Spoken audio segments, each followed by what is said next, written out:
Peace. What's happening, good people? There's Gift here for Pay Us No Mind. And today, man, we are talking about a few things, man. First, we're talking about publishing and how the soup is made, how those royalties get collected and distributed out to songwriters and all of that good stuff. And also, we got more commentary from the guy that runs Universal Music Group. The head of Universal Music Group and his commentary on Spotify royalties and streaming royalties in general, and uh, poor quality music getting streams and taken away from the money that the major labels should be seeing. Right? He coming off like the guys in South Park when it was like they took our jobs. Right? So we're going to talk about that, man. As always, I'm going to check the system, make sure we're good to go. If everything is good, we just going to dive in to the topics at hand. And y'all know the drill, man. You know, I run my mouth about the topic at hand for the first 10, 15, 20 minutes, maybe. Then we get into a live chat where people ask questions, if people got questions or comments or whatever have you, you know. So let me check the system and then we dive in. All right, y'all.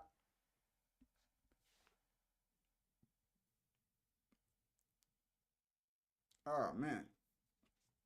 The Bride of Chucky.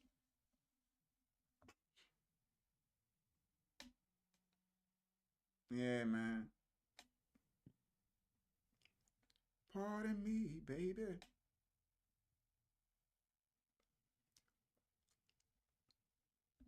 All right. Hmm. Publishing royalties. You know, those royalties that you get from writing a song, a composition, an instrumental, lyrics, a melody, all of these different types of things. You know, how is that soup? How is that soup made? From how is the royalties collected and paid out from ASCAP, your BMI, your CSACs? How does that work? How does the royalties get split between you and your collaborators and all of that good stuff? Because that's a question that I get a lot, man. Artists say, hey, I collaborated with somebody. Should they register the work with their PRO, or should I register it with mine, or should we both register it, and all of this different type of stuff, because they don't know how these things get tracked and everything like that, man. You know, so I just wanted to kind of like go over how that all works, man. You know, to the best of my knowledge, anyway, right? You know, I'm not the most have the greatest level of expertise. I'm more of a researcher. So based on my research, here's what I have for you, good people. So it's like, I know in particular, as an ASCAP user and researching them, they have a very convoluted system. Like, it's very convoluted, you know, where it's not just based on whether you get streams or whether you get radio airplay. It's almost like a game where they have coins, and the coins carry different different value depending on what kind of coins they are. So it's like, if you got airplay on a major radio station, then it's like high value coins. If you got play on a college radio station or an indie rate like a local radio station, then it's low value coins. You know, if you play a venue like Madison Square Garden, high value coins. You play your local bar, low value coins. And they got like a system set up like that. You know, if you split in royalties with somebody, then you get basically a low, whatever the value of the coins originally were, you get that maybe slashed in half depending on what your percentage of the split was supposed to be. Now, when it comes to collecting the royalties from these platforms, from streaming and from radio stations and from venues and things of that nature, these places are not like, they don't pay ASCAP and CSAC and BMI a standard rate. It's not like a standard rate per play where it's like, okay, you get 75 cents for every radio play, or 25 cents for every stream, or something to that effect.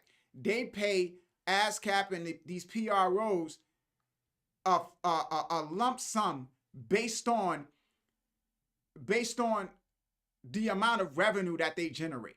So the more money a radio station generates, the more money that radio station has to pay to ASCAP. The more money Spotify generates, the more money Spotify has to pay to ASCAP or BMI or CSAC or whatever have you. And that's the way that kind of breaks down. The more money a venue generates, the more money that they have to pay to the PRO. Now, ASCAP, when it comes to identifying who's responsible for that revenue, because they get the money in a lump sum, and then that money gets divvied up between the artists that they represent based on market share, like based on the radio royalties get split based on who gets the most radio airplay. You know, so if you got 10% of the radio market, then you get 10% of the revenue that they got paid out from the radio station. And that's how that kind of breaks down. And the way they identify who got the radio airplay is through sampling. They have somebody go and listen to the station for hours, and whoever gets played during the time when that person is listening to the station is who gets classified as getting the radio airplay. And that's how things is broken down. So they have somebody listen, that person hears songs, say, okay, well, these are the people whose songs were performed. All right. Go say, okay, I heard Beyonce, she got played 30% of the time, she get 30% of the revenue. And because they're not in venues, they don't know what music is being played in venues. So the revenue that gets collected from performance venues and things of that nature gets split based on the radio airplay. So whoever gets the most radio airplay also gets the revenue from performances and things of that nature. You know, now when that information comes in, when that data comes in, they get the song title and the artist name, and they match that data up with what they have in their database. So if they have a song if they have that song in their database by that artist in their database, then that's a match. And that artist gets a percentage of revenue based on a percentage of the market that song or whatever, or that his music has generated.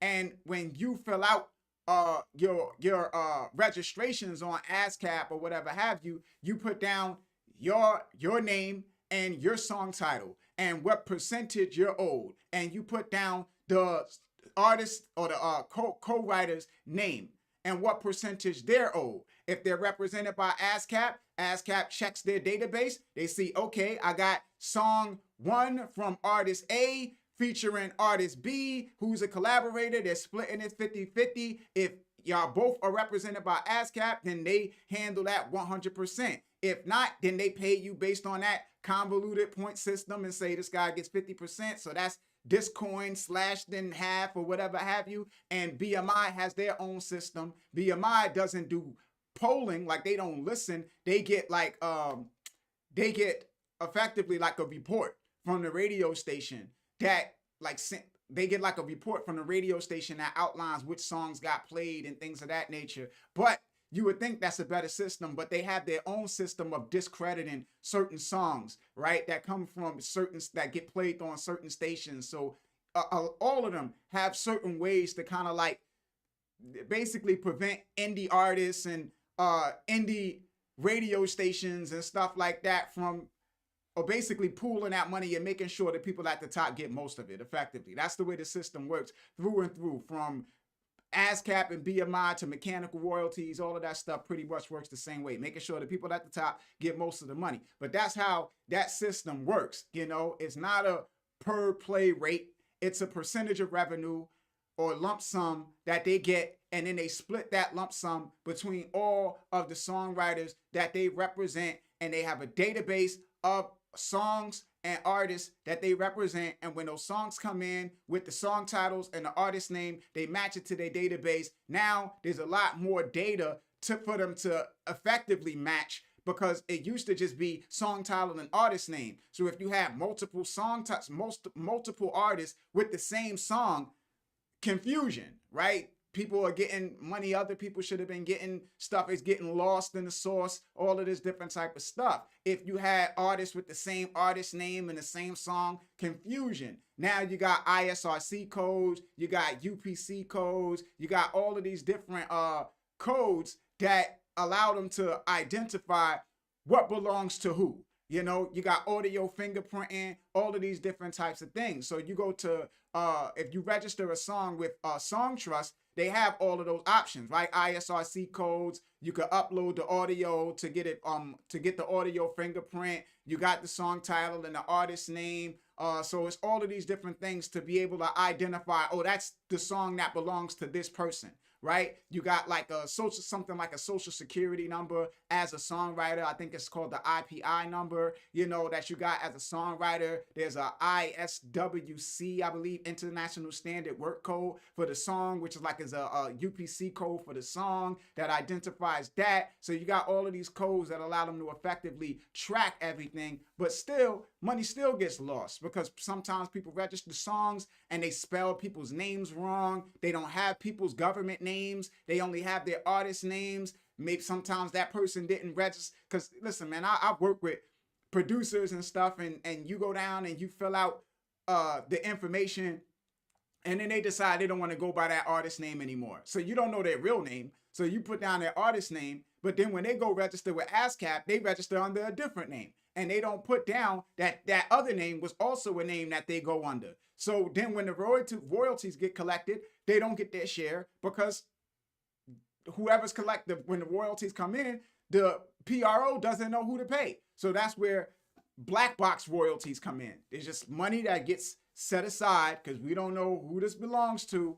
And, you know, it just how the cookie crumble. But yeah, that's how the system works. So if you register a song and you and that artist are on the same PRO and you put them down as 50% or whatever, then it all should be taken care of. If y'all are on different PROs, then I don't know, you know, best case scenario, I would say both of y'all register it. You register it, they register it, and that way when it comes up in their PRO system, they can handle it, and when it comes up in yours, they can handle it, and it's not something for you to really be too concerned about. So everybody register the song. Just make sure y'all got the same information, same splits, and you know, all of everything is consistent, and you got people's real names and things of that effect, right? You know, and if you have all of that, then you'll be good to go. All right. Now, let's get into this guy's statement, man. Universal Music Group. So yeah, Universal Music Group head is still complaining about revenue sharing with Spotify and wanting something to be done about low quality music eating into the market share of high quality music and artists that have, companies that have committed themselves to creating high quality music and investing in artists. They should be seeing a lion's share of the profits, and Spotify needs to do something about it right now. Right? So let's see what this dude talking about, man. And let's see, because last time what he was saying was more adversarial. And people took it that way, like he was attacking indies and unsigned artists and saying that they're undeserving. And now he kind of like walked that back a bit and trying to make it seem as if it's more inclusive and that it's like this thing for all of us to kind of like fight against. And I want to know if y'all buy what he's selling right now. So let me see if I could pull up his statement.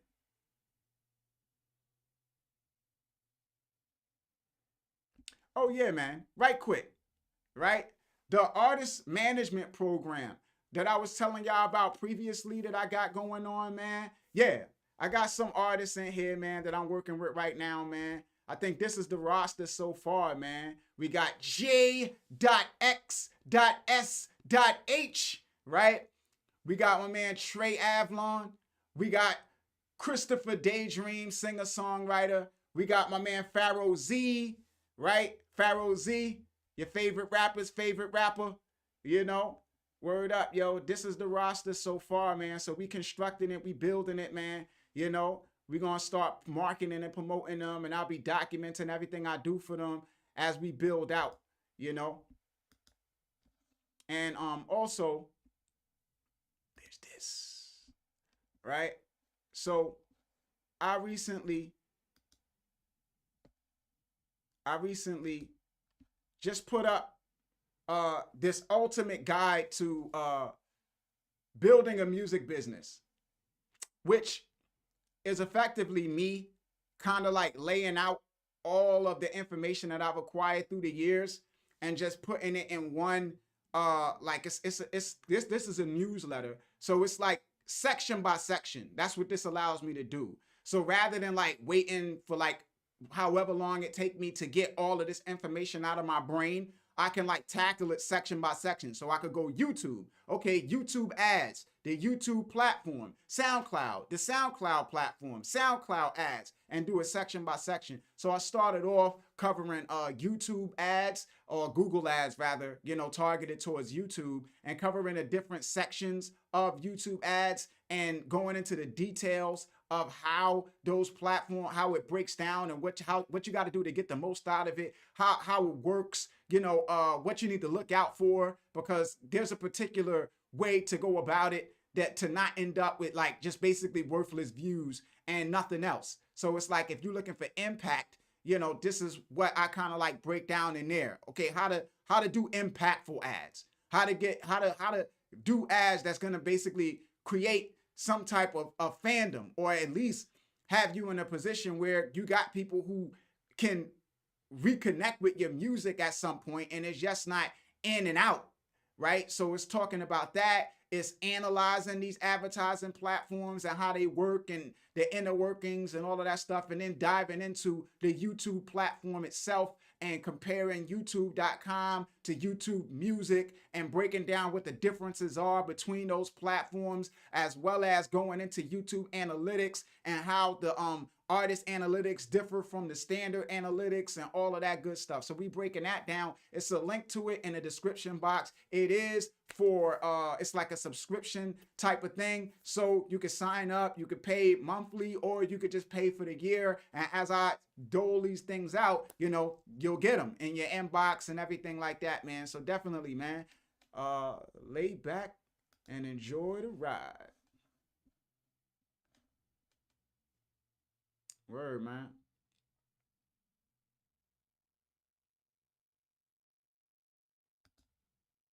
Yeah. So here we got it.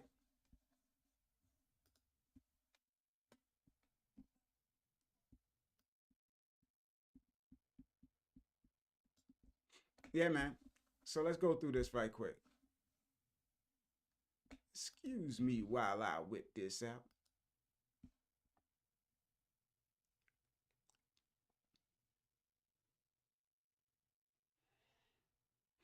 Yeah, man. So they say Universal Music Group Chief Sir Lucian Grange has sent his annual start of the year message to employees, and it includes some hard-hitting thoughts on the current streaming economy. Grange thinks that streaming's growth, including the benefits it has brought for artists and listeners, has also created byproducts that are increasingly confusing and unfulfilling for them as the volume of noise in the marketplace has increased. Today, some platforms are adding 100,000 tracks per day. And with such a vast and unnavigable number of tracks flooding the platforms, consumers are increasingly being guided by algorithms to lower quality, functional content that in some cases can barely pass for music. Wrote Grange in the email memo. Let me explain. In order to entice consumers to subscribe, platforms naturally exploit the music of those artists who have large and passionate fan bases. But then, once those fans have subscribed, consumers are often guided by algorithms to generic music that lacks a meaningful artistic context, is less expensive for the platform to license, or in some cases has been commissioned directly by the platform, he continued. For example, just witness the thousands and thousands, how the Rock say, the millions and millions, right? The thousands and thousands of 31-second track uploads of sound files whose sole purpose is to game the system and divert royalties. The result? A less fulfilling experience for the consumer, because that's who this really is about, right? This is about the consumer, you, the listener, not about our pockets. This is about you and your ears. Driving experience for the consumer, diminished compensation flowing to artists that are driving the business models of the platforms, and fewer cultural moments that fans can collectively share. All those poor fans missing out on those cultural moments, you know, Ice Spice, cultural. All of which undermines the creativity and development of artists and their music that the platforms were, in part, designed to foster.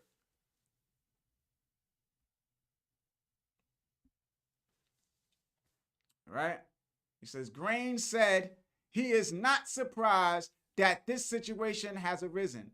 Some bad actors who do not share our commitment to artists and artistry have been swooping into the reinvigorated industry, but use this as a call to move on from talk of indies versus majors as the prevailing industry battle.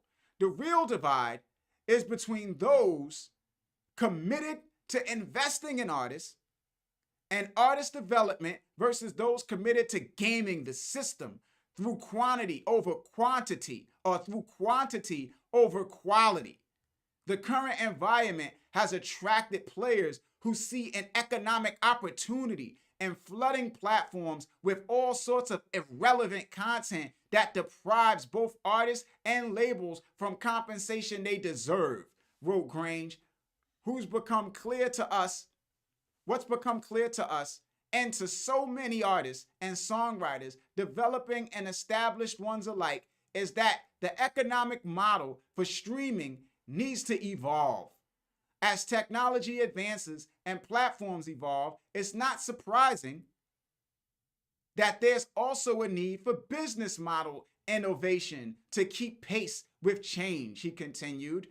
There is a growing disconnect between, on the one hand, the devotion to those artists whom fans value and seek to support, and on the other hand, the way subscription fees are paid by the platforms. Under the current model, the critical contributions of too many artists, as well as the engagement of too many fans, are undervalued. Does the world's biggest major label group have ideas about what this new evolution of the streamer model needs to be? Yes, it does. And UMG has already made no secret of the fact that it does not see the much discussed user-centric payout model as the answer. To correct this imbalance, we need an updated model, not one that pits artists of one genre against artists of another genre because they say, you know, certain genres like jazz and classical come out on top if you are paying people based on individual user consumption rather than a pot of total performance. Against one artist of another, or major label artist against indie or a do-it-yourself artist, we need a model that supports all artists, do-it-yourself, indie, and major, wrote Grange in today's memo. An innovative artist-centric model that values all subscribers and rewards the music they love. A model that will be a win for artists, fans, and labels alike. And at the same time, also enhance the value proposition of the platform themselves, accelerating subscriber growth and better monetizing fandom. Unsurprisingly, the memo did not go in detail about how this artist-centric model will work, but it's clear that behind the scenes, this will be a big part of UMG's discussions with streaming services in 2023. Well, all right. Dee-dee-dum-dweety-dum-dweety. Oh, yeah. So Check it, man.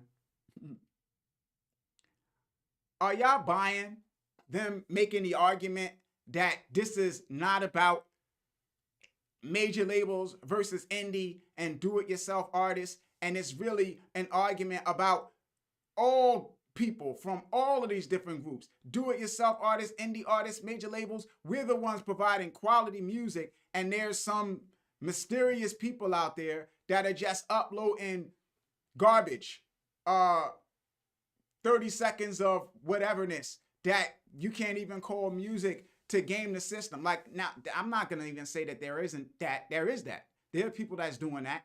Definitely people that's doing that.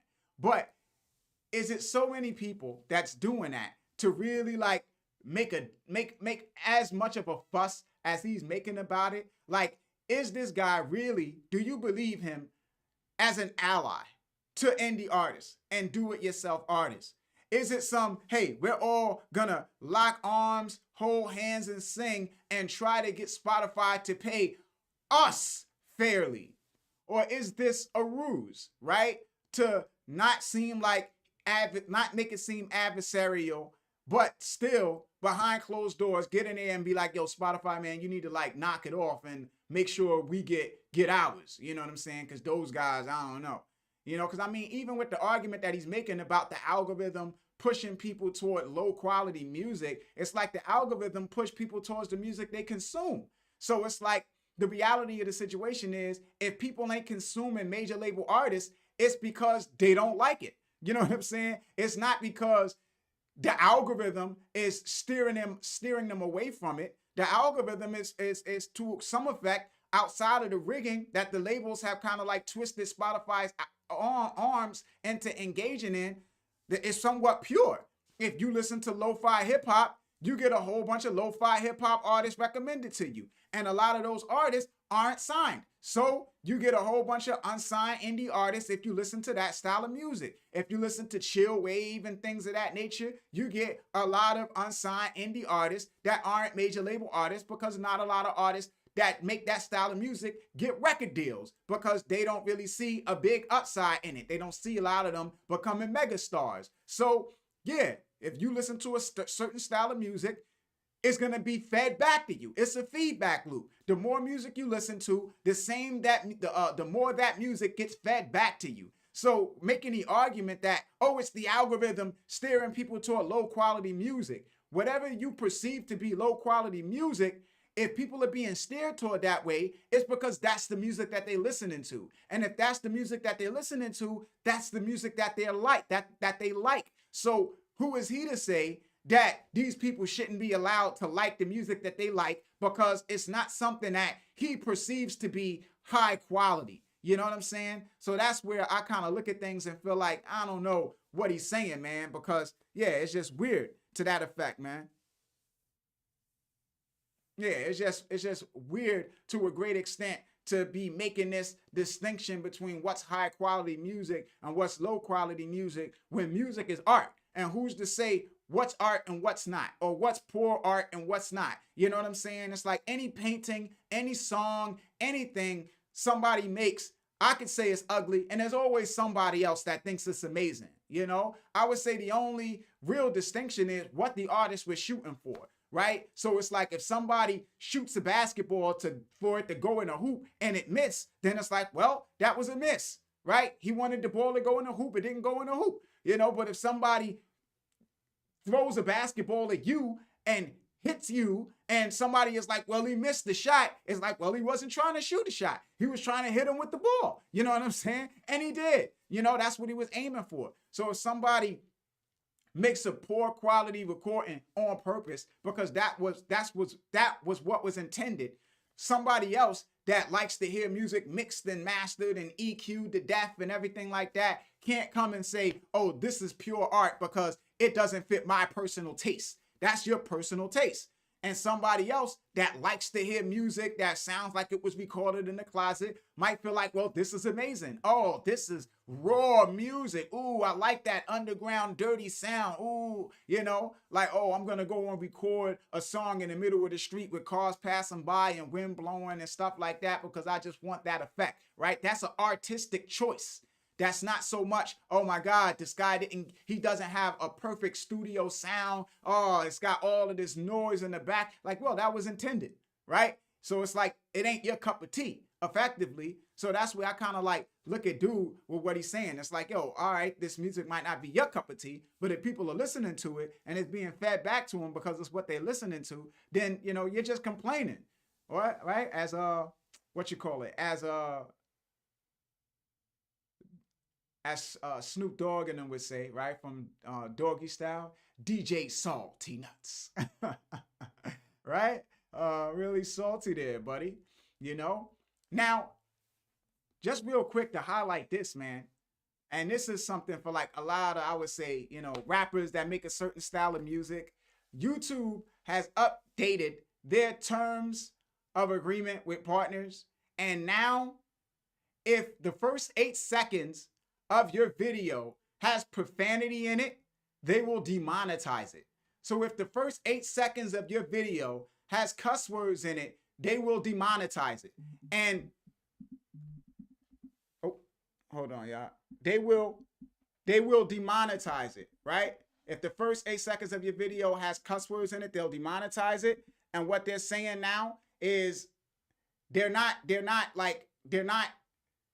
making a distinction between cuss words. So it's like HELL or HELL, all of those words that we kind of like perceive to not be really bad curse words like that. They're basically saying it's all the same. It's all the same, you know? And if you curse within the first 8 seconds, they're going to demonetize your video. And I mean, this is a step, because who's to say that they won't double back and say if the video got profanity in it at all, they'll demonetize it? Because effectively what they're doing is just caving at advertisers. Because, you know, advertisers and national broadcast television, where it's like they don't want curses and they don't want all of this. They want a Coke and a smile, effectively, you know. So it's like basically we want our content clean enough for Pepsi and all of these guys to run ads on. And if it's too dirty to attract them, then we got to basically get rid of the rubbish that are affecting us financially. So that's what's kind of like going on with YouTube. They're basically throwing their creators to the wolves to make sure they get that ad revenue, because advertisers, they have a lot of options. And nowadays with privacy filter, like privacy issues and the iPhone restricting access to pixels and all of this different type of stuff, the tracking for digital ads ain't what it once was. And it's becoming less profitable to do it. So they are looking at alternatives, affiliate marketing, different things, influencer marketing, different things that they could do to turn a profit. So now it's like a fight for those ad dollars, man. So yeah, it's getting real iffy out here in the sense of what you can and can't say. You know, me just always looking at these platforms and the censorship and things of that nature. I've always felt that it was a dangerous game for everybody to just be on streaming and not be owning music no more, because, you know, once they pull the plug on something, everybody loses access to it. So that's like complete control over the art, you know, to just be able to say, oh, no more of that. We all gonna pull it. Now nobody can listen to it no more, right? So it's like, I just feel like it's really important for artists to kind of like, or for fans to get back to collecting music, buying music, you know, physical, digital, whatever have you. And I mean, yeah, just to highlight this as well, vinyl has surpassed CDs and digital download. It's past CDs, the sale of CDs for the first time, but it's killing digital downloads. Like nobody buys digital downloads. Way more people are buying vinyl albums than digital downloads, which is like, you know, not surprising to me, because who values digital downloads? I mean, you know, people, what's the difference between a digital download and a stream? You know what I'm saying? Like there's no distinction. Vinyl, you know, it's effectively an experience. So that makes sense. But yeah, man, I mean, I think artists should get back to selling music and fans should get back to collecting music. Like, cause if we don't, man, it could get, things could get real funny, man. Word, things could get real weird, yo. But yeah, let me shut up, man, and check the chat room, see who in the building. If you in the building, shout yourself out, man. If not, you know, we going to rock on, man. I'm going to see if anybody got questions for me or whatever have you, man. You know, all of that good stuff. All right. All right, all right.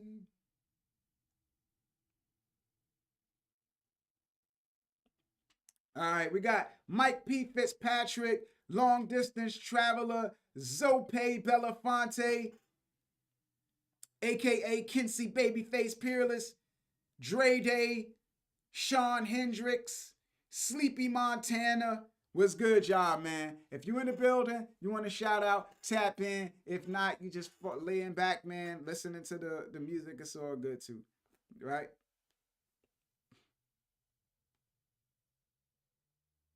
Zope says, how does that correlate to them giving everyone record deals back in the early days of hip hop where they was just looking for any act to turn a dollar? Laugh out loud. Yeah, man. I mean, dude, they don't care. We know they don't care. It's all cap. They fronting. Sleepy Montana said, to them, it's all about feet in their pockets and feet in the machine.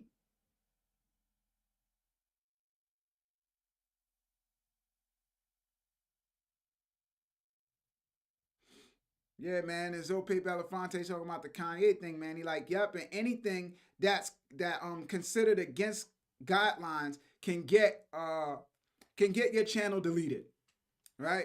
Can get your channel deleted. One day, maybe even speaking about Kanye or anyone they don't want in their community. Yeah, yeah.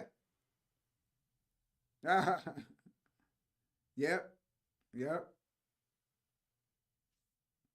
Yeah, Zope. I think it's about to be a resurgence of vinyl. It's already a resurgence of vinyl. You look at that artist, Olivia Rodrigo.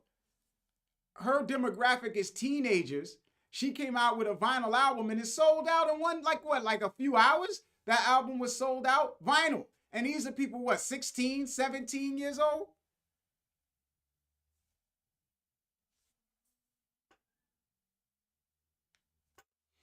Yeah, man.